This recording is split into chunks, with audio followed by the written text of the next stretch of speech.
கடலூர் மாவட்டம் சாமியார்பேட்டை கடற்கரையில் கடல் அலையில் சிக்கி உயிருக்கு போராடி குடும்பத்தாரை போலீசார் அதிரடியாக காப்பாற்றியுள்ளனர். அந்த காட்சிகளை பார்க்கலாம்.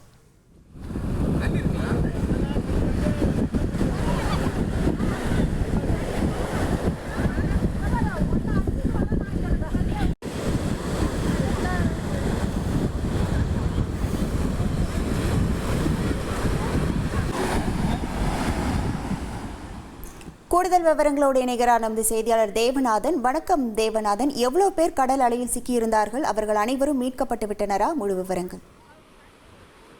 தற்போது பார்த்தோம் அப்படின்னா, கோடை விடுமுறை என்பதால பல்வேறு கடற்கரை மற்றும் பொழுதுபோக்கு பகுதிகள் மற்றும் சுற்றுலா மையங்கள்ல பொதுமக்கள் அதிக அளவில் குவிந்து வருகின்றனர். இதே போலதான் பார்த்தோம் அப்படின்னா, கடலூர் மாவட்டம் சாமியார்பேட்டை கடற்கரையில நெய்வேலி பகுதியைச் சேர்ந்த தட்சிணாமூர்த்தி என்பவர் குடும்பத்தோட இன்னைக்கு வந்திருக்காரு.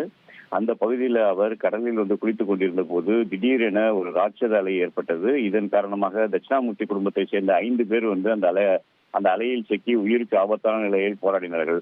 அப்போது அந்த பணியில பாதுகாப்பு மற்றும் மீட்பு பணியில் இருந்த தலைமை காவலர்கள் கலைச்செல்வன் மற்றும் வெங்கடாஜலபதி ஆகியோர் உடனடியாக கடலில் இறங்கி அந்த 5 பேரையும் உயிருடன் மீட்டனர்.